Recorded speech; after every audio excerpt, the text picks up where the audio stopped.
Hello friends, आपका स्वागत है मिडनाइट स्टडी में।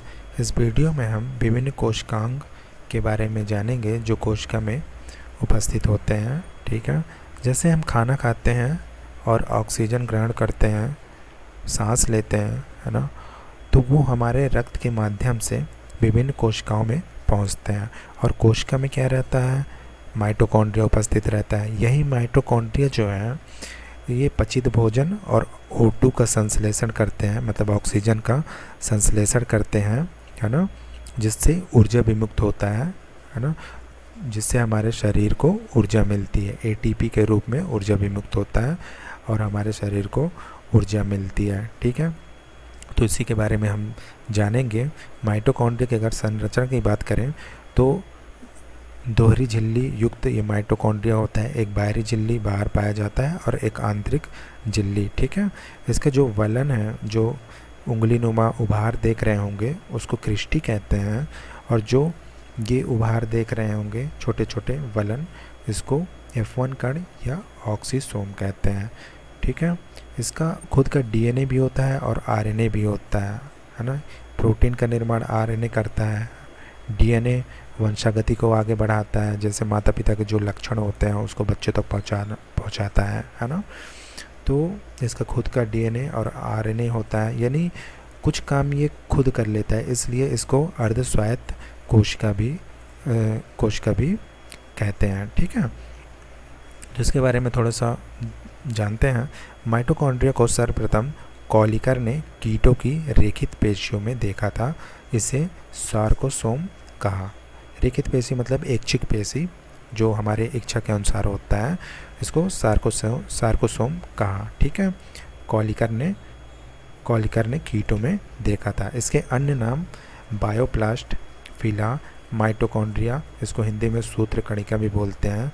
तो बायोप्लास्ट आल्टमान ने कहा, फिला फ्लेमिंग ने कहा, माइटोकॉन्ड्रिया या सूत्र कणिका सी बेंडा ने इसका नाम दिया। ठीक है, ये दोहरी झिल्ली से घिरा कोशिकांग है। ठीक है, इसमें दो झिल्लियाँ होती हैं। आंतरिक झिल्ली के वलन क्रिस्टी कहलाते हैं, जिन पर F1 कण या ऑक्सीसोम पाए जाते हैं। ठीक है, माइटोकॉन्ड्रिया में स्वयं का DNA व RNA भी पाया जाता है, अतः इसे अर्धस्वायत्त कोशिकांग कहते हैं। अर्धस्वायत्त कोशिकांग मतलब आधा काम खुद कर लेता है। ठीक है, मतलब बार बार केंद्रक को या कोशिका को परेशान नहीं करता, क्योंकि यह कोशिका द्रव्य, वंशागति तथा प्रोटीन का संश्लेषण भी करता है। ठीक है, माइटोकॉन्ड्रिया को कोशिका का शक्ति गृह या पावर हाउस भी कहते हैं, क्योंकि इसी में केब्स चक्र के दौरान भोज्य पदार्थों के ऑक्सीकरण से ATP एडिनोट्राइट फॉस्फेट के रूप में ऊर्जा विमुक्त की जाती है। ठीक है, एक चक्र होता है केब्स चक्र, उसके दौरान भोज्य पदार्थों के ऑक्सीकरण होता है जो ATP के रूप में ऊर्जा विमुक्त करता है। ठीक है, इसलिए इसको शक्तिगृह या पावर हाउस कहते हैं कोशिका का। उसके बाद लवक की बात करें तो ये भी दोहरी झिल्ली युक्त होता है ना। इसकी खोज हेकल ने की, शब्द दिया सिम्पर ने, लेकिन ये केवल पादप में ही पाया जाता है, पादप कोशिका में ही पाया जाता है। ठीक है, ये 3 प्रकार के होते हैं। हरित लवक, जिसको क्लोरोप्लास्ट कहते हैं। ठीक है, वर्णी लवक क्रोमोप्लास्ट कहते हैं, अवर्णी लवक ल्यूकोप्लास्ट कहते हैं। तो इसको देख लेते हैं। ये भी दोहरी झिल्ली से युक्त होता है। ठीक है, एक बाहरी झिल्ली, एक आंतरिक झिल्ली। इसमें भी बलन छोटे छोटे रहते हैं, सिक्का नुमा। ठीक है, इसको थैलेकाइड कहते हैं। और ये जो पूरा जो देख रहे हैं, इसको पूरा ये पंक्ति में, इसको ग्रेना कहते हैं और एक को ग्रेनम कहते हैं। ठीक है, इसका भी DNA और RNA खुद का होता है ना। और ये जो इसमें छोटे छोटे जो क्रिस्टी जो थे, उसमें F1 जिसको हम कण बोले थे माइटोकॉन्ड्रिया में, इसमें जो है लवक में, उसको क्वांटासोम कहते हैं। छोटे छोटे जो उभारनुमा क्रिस्टी वो पाए जाते हैं, कण पाए जाते हैं, उसको क्वांटासोम कहते हैं। ठीक है, हरित लवक दोहरी झिल्ली से घिरा कोशिकांग, जिसमें प्रकाश संश्लेषण फोटोसिंथेसिस की क्रिया होती है, ठीक है। इसमें भी डीएनए आरएनए पाए जाते हैं, अतः ये भी अर्धस्वायत्त कोशिकांग है, ये भी अर्धस्वायत्त कोशिकांग है। वर्णी लवक का मुख्य रूप से जो है पुष्प, फ्लावर या फल, फ्रूट को आदि में पाए जाते हैं तथा पुष्प व फलों को विभिन्न रंग प्रदान करने का ये काम करता है। वर्णी लवक जो है विभिन्न रंगों का रंग प्रदान करता है, किसको? पुष्प को और फलों को, ठीक है। अवर्णी लवक का काम क्या होता है? यह मुख्यतः जड़ों में पाए जाते हैं तथा इनका मुख्य कार्य भोजन का संग्रहण करना होता है, ठीक है। ये भोजन संग्रहण करते हैं अवर्णी लवक, इसमें कोई रंग नहीं पाया जाता है, ठीक है। उसके बाद हम अंतःप्रद्रव्यी जालिका के बारे में बात कर लेते हैं। एंडोप्लाज्मिक रेटिकुलम, ठीक है, इसको शॉर्ट में ER भी कहते हैं। इसकी खोज पोर्टर ने की थी। तो ये झिल्ली के अंदर जो कोशिका का एक अंग है, ये कोशिकांग है, तो झिल्ली के अंदर एक जालनुमा संरचना पाई जाती है, ठीक है। ये कोशिका की झिल्ली हो गई, केंद्रक हो गया, केंद्रक के साइड से, है ना, ये जालनुमा संरचना पाई जाती है। इसमें छोटे छोटे जो हैं राइबोसोम चिपके रहते हैं और एक तरफ नहीं चिपके रहते हैं, ठीक है। तो संपूर्ण कोशिका द्रव में ये फैली रहती है, ठीक है, ये पूरा कोशिका द्रव में फैली रहती है।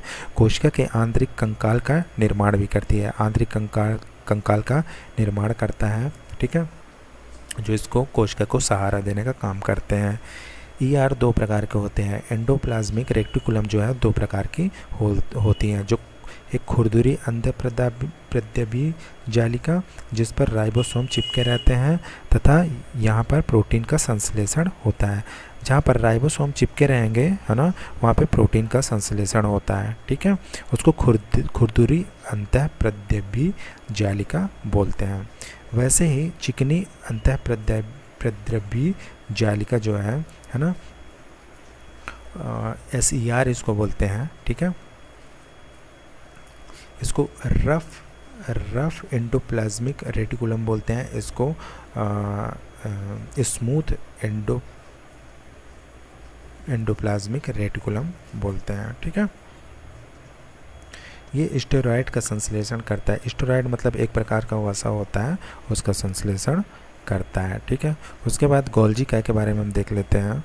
गोल्जी काय, इसकी खोज कैमिलियो गोल्जी ने की, ठीक है। अन्य नाम बेकर्स बॉडी भी बोलते हैं इसको, या डाल्टन कॉम्प्लेक्स भी बोलते हैं। तो ये कोशिका के जो केंद्रक है उसके बाहर इस तरह पाया जाता है। गोल्जी काय जंतु कोशिकाओं में तो सुविकसित होता है, जंतु कोशिकाओं में ये सुविकसित होते हैं, जबकि पादप कोशिकाओं में अल्पविकसित होते हैं, जिन्हें डिक्टियोसोम भी कहते हैं। इसके पहले वाले वीडियो में भी मैंने बताया था।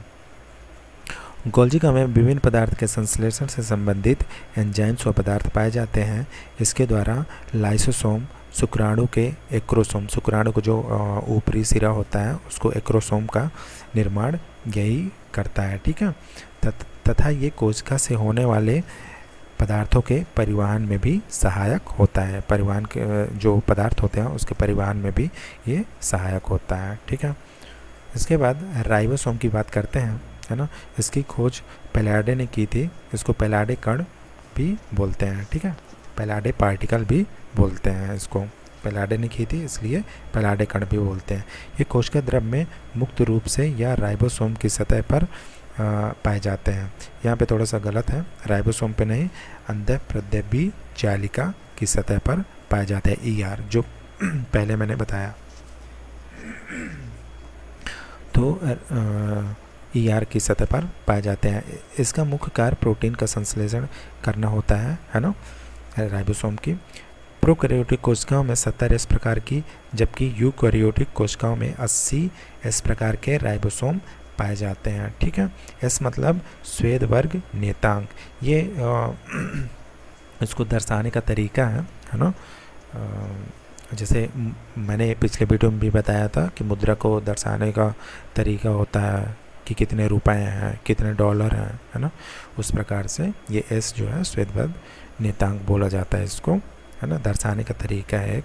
तो प्रोकैरियोटिक में 70 इस प्रकार के, यूकैरियोटिक में 80 इस प्रकार के ये राइबोसोम पाए जाते हैं। उसके बाद लाइसोसोम की बात कर लेते हैं। इसकी खोज क्रिश्चियन डी डुबे ने किया था। नाम इसका दिया था नोविकॉफ ने, ठीक है, इसका नाम नोविकॉफ ने दिया था। इसमें विभिन्न प्रकार के हाइड्रोक्लोरिक पाचक एंजाइम पाए जाते हैं, है ना। पाचक एंजाइम विभिन्न प्रकार के इसमें पाए जाते हैं जो कि कोशिका में मृत कोशिकाओं तथा कोशिका का जीवन पूरा होने पर संपूर्ण कोशिका का ही पाचन कर देते हैं। जब कोई कोशिका का जीवन पूरा हो जाता है ना, उसका यह पाचन कर देता है लाइसोसोम, उसी में उसका पूरा पाचन कर देता है। इसलिए अतः ये कोशिका की आत्मघाती थैलियाँ भी कहलाती हैं, क्योंकि कोशिका का उसी में पाचन कर देता है, कोशिका के अंदर ही, ठीक है। इसलिए आत्मघाती थैलियाँ कहलाते हैं। तो इस वीडियो में इतना ही। धन्यवाद।